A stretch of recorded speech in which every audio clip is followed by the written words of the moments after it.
Good day, good day, good day, everyone. Welcome to Morning Sip with Rep Melissa. I am Rep Melissa, and this is Morning Sip.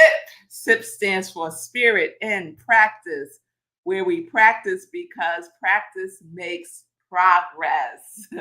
So, as you may guess, I'm just running in from the gym, and I did something today that I haven't done in a long time. I decided after my strength training class to get on the Stairmaster for 10 minutes, just for 10 minutes. So that delayed me a little bit. And it was so good to do that. The Stairmaster is my favorite machine in the gym. And I haven't been on it in months and months and months. So I am regulating my temperature. So welcome everyone. Thank you, Fee. Fee said, I look glowy. Thank you. Thank you. Good day, Shay. Oh, we got Rockland CSL in the house. Yes, yes, yes. So we are in our important series. And we've been sitting with the question, what is important and what is urgent. So I hope by now that we are all clear for ourselves what's important and what is urgent, because they are not the same things. They are not the same things. So something can be important and not be urgent, and something could be urgent and not be important, and it could be both at the same time, but they're not the same things. I hope that makes sense. These important and urgent can happen at the same time, but it's not the same things. It doesn't mean the same thing. We have a tendency to make things urgent because we delay, we procrastinate, things just happen, right? Sometimes urgent things just happen, right? Beyond our control. So we've been going through some of the steps that I am sharing with you from this little pamphlet, Tyranny of the Urgent by Charles E. Hummel. And it is a chock full of deliciousness. I am enjoying this little pamphlet so much.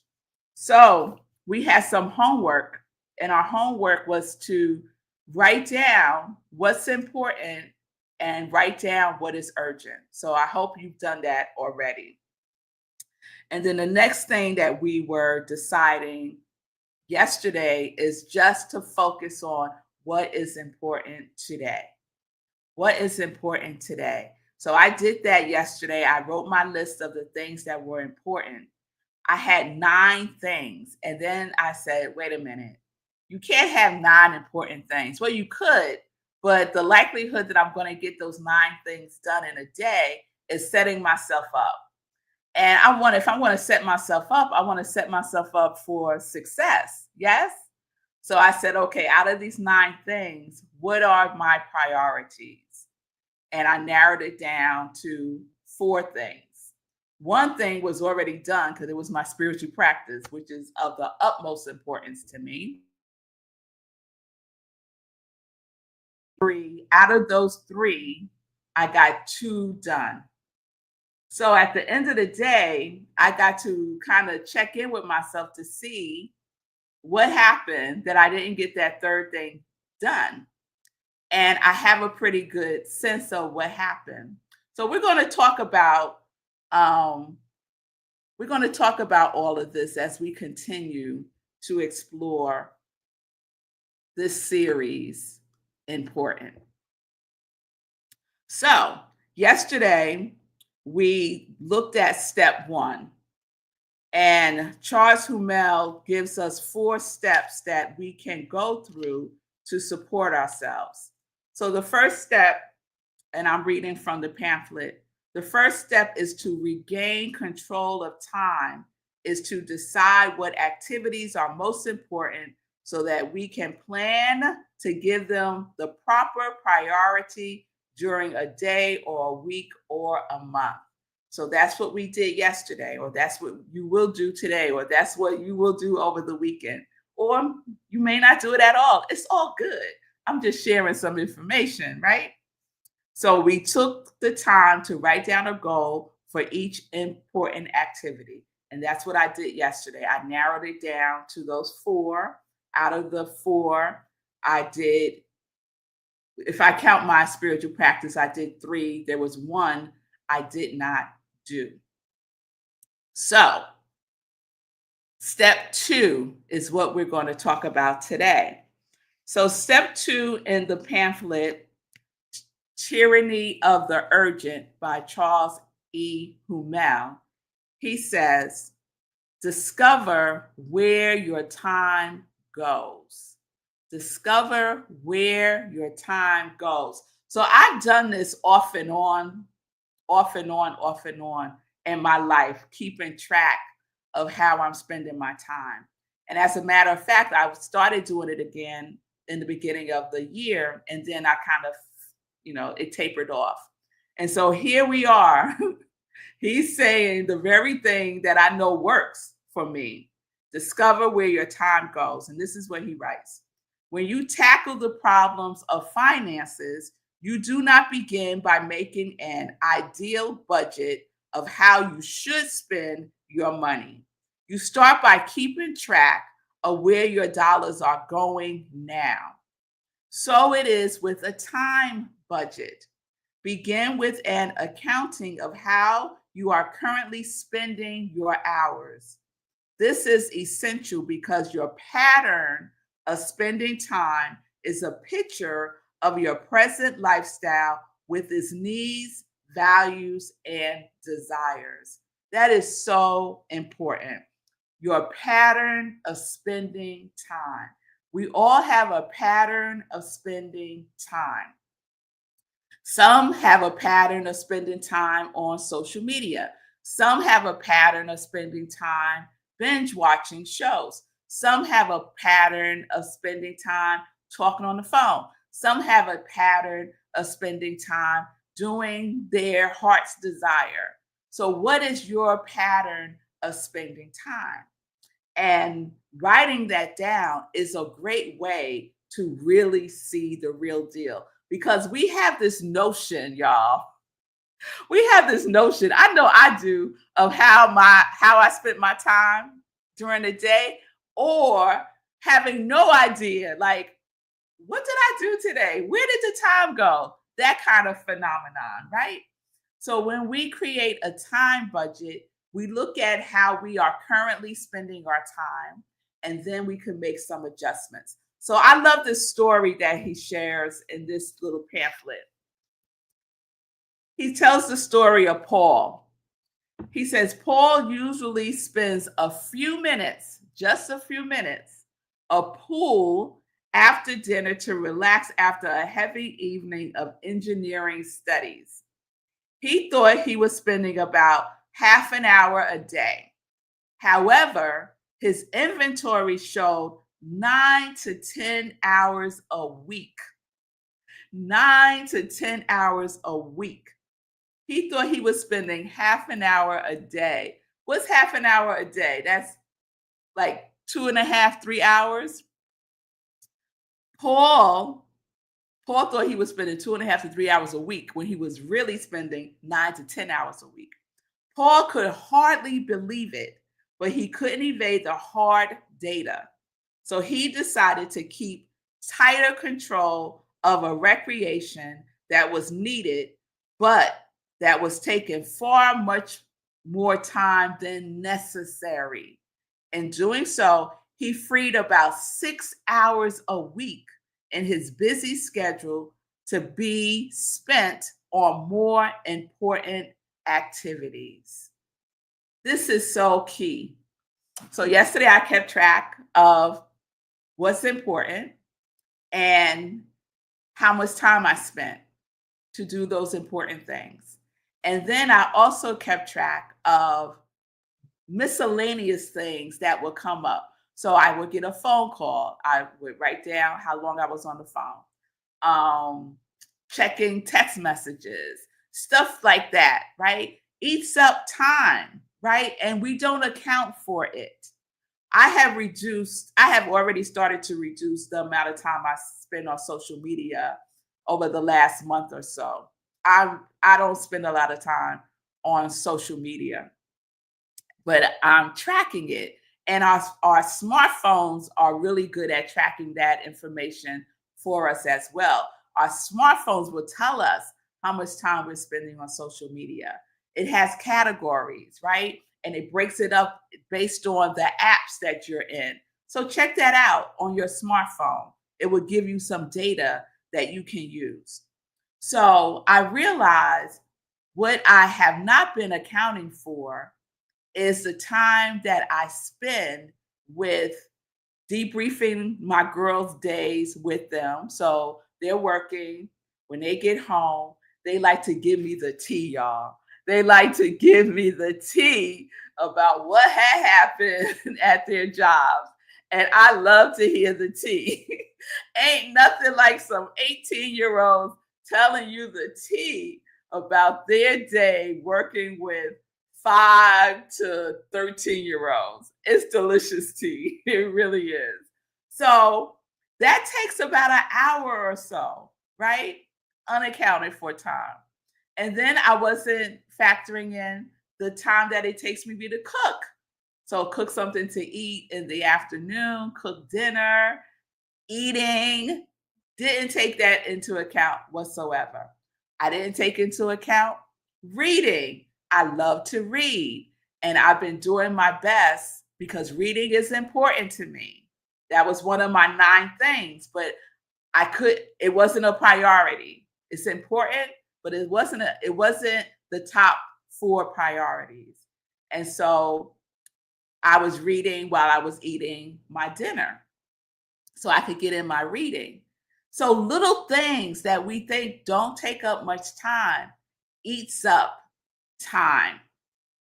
And recognizing that, and that's just one day's data. So I'm doing the same thing today. I wrote down 4 things that are important, and 3 of those 4 things are a priority.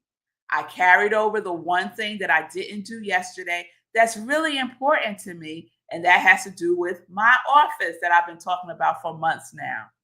So that I will get done today.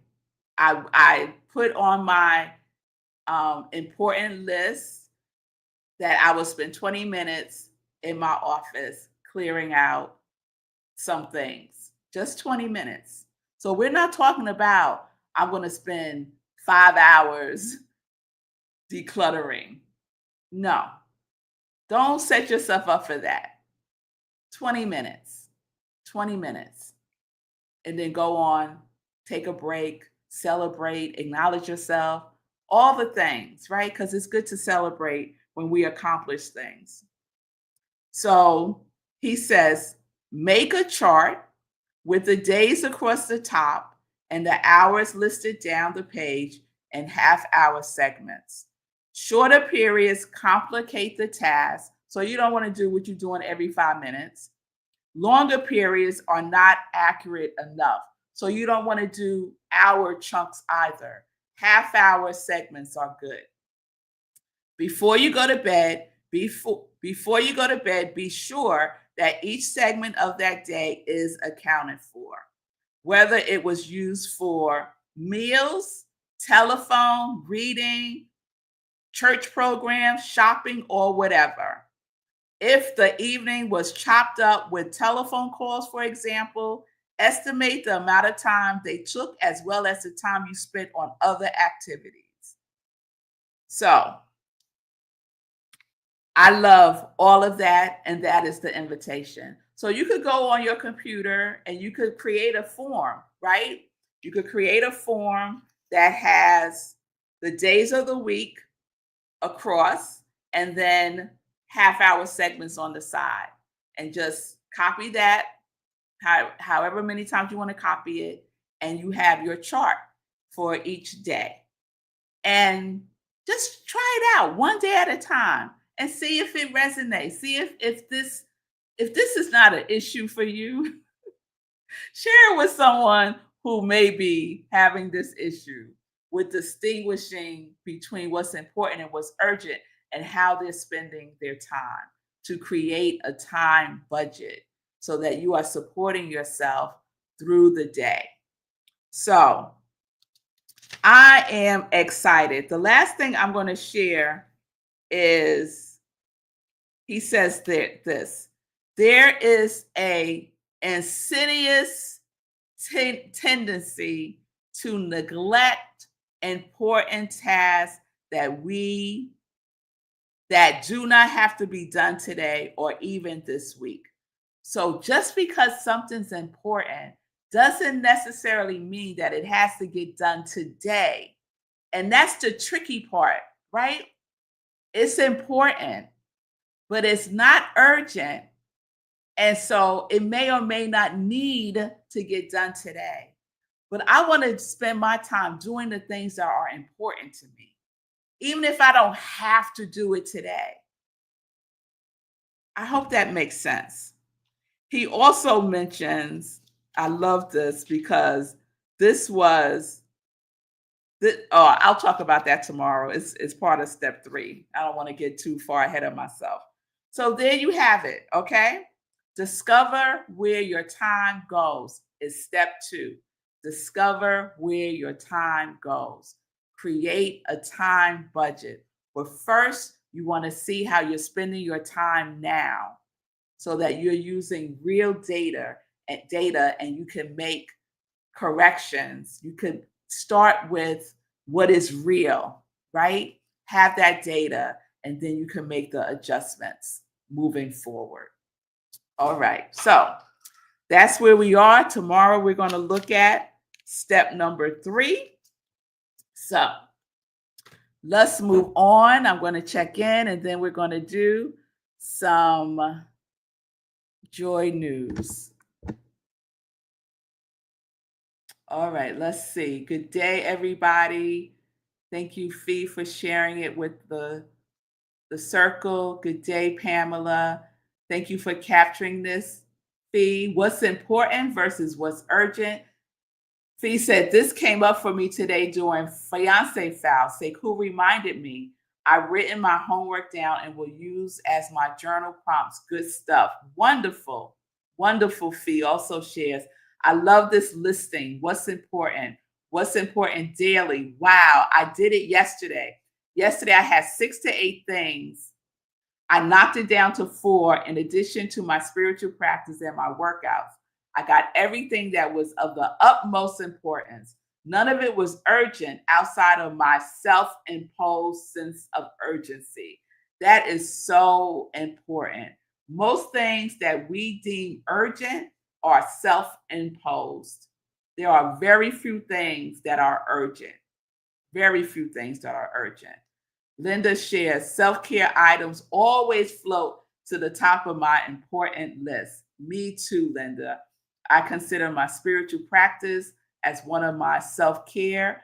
I consider exercising as part of my self-care. I consider rest as part of my self-care. I got to bed before 11 o'clock last night. I wind things down a little later than I wanted, but better. So Fee said, Tyranny. The title is Tyranny of the Urgent by Charles E. Hummel. Discover where our time goes. Create that time budget. I see you, Wayne. Thank you for my star shine. Yes, our cell phones are a great resource for giving us data about how much time we're spending on social media, but also in our other apps. So let's say you have apps that are about finances, It'll tell you how much time you spent in those apps. It'll tell you how much time you spent in all of your apps. So if you have apps that are all games, if you have a bunch of game apps and you spend time on your phone playing games, it'll tell you how much time you spent playing games. And some folks are going to be horrified to find out, like Paul, who thought he was only spending a half an hour playing pool, realized that he was spending 9 to 10 hours a week playing pool. So it is data, not to shame or blame or even feel guilty about. It is just data that we can use. It is information. All right. Oh, Fee said, because you now have me for some social media. Oh, absolutely, Fee. And I so appreciate you because Fee is our social media guru for Rockland CSL. So it has relieved me so much of that task. I appreciate you, Fee. Joy said time budget. That's what we're talking about today. And what are you willing to do a deep dive on who you're spending your time? Yes, that is the invitation. That is the invitation. Fee said, today I will finish unpacking my luggage and I will fold these clothes. God's done it. Yes, Fee. That is important to you today. Now, do you have to do it today? No, you don't. But it's important to you. You have identified that is something that is important to you. Okay, that's a really good example. All right, y'all. Thank you for all that feedback. Let's get into some joy news. Thank you to everyone who attended the community cafe last night. I appreciate that. It was facilitated by Jan Shaheen, who is one of our practitioners at Rockland Centers for Spiritual Living. I want to share some joy news of Sekou Wrights, who has been a busy bee. Yes, he has. He has written 2 new books. So we know about Hack Your Pain Now. If you don't have that, you need to get it in your life. We did an amazing book study in May and June with Sekou on this book, Hack Your Pain Now. Well, he has written 2 more, y'all. This is what's important to Sekou. A children's book called Little Sekou's First Dollar. Little Sekou's First Dollar. And his second book, Get Rich 101, which is titled after his podcast. So you can check out Sekou's podcast Monday through Fridays at 9:45 a.m. I guest host with him on Wednesdays. Fee guest host with him on Thursdays. And sometimes he has other guests on as well. So you'll be able to pre-order them on Amazon. Someone drop in the information for me on the dates that they can pre-order Little Sekou's First Dollar and Get Rich 101. So I wanted to share that joy news because I am so excited and proud of Sekou. Lastly, I want to share that this Sunday we are having in-person service. I love in-person service. I love seeing people. I love getting hugs and all the things. I love getting dressed for service. So we are in our July theme, and our July theme is sacred play. Sacred play. Let me see if I have yes, there's my graphic for it. Living as divine expression. Sacred play. And this weekend, this Sunday, my topic is the cosmic stage. The cosmic stage. And I have more to that, but I can't remember it right now. So join us if you're in the area. We have our collaborative service with the Unitarian Universalist Congregation of Rockland in Pomona, New York. That's in Rockland County at 10:30 a.m. Eastern Time. We are also virtual, so you can also join us on Zoom. But it's a special Zoom when we do collaborative service with UUCR. It's their Zoom link. So you can go on to the Rockland CSL website and you will see the UUCR Zoom link for the third Sunday there. If you can't join with us in person, please join us virtually. So I'm really excited for our month of play. And we do this traditionally at Rockland CSL. July is our play month. And what we did this past Sunday was everyone changed their names on Zoom to their favorite game that they played when they were children. So my name is Rev Red Rover because I love the game Red Rover, Red Rover. That was my game when I was little. So that's the invitation if you want to join us in that fun. That's what we're doing. That's what we're doing.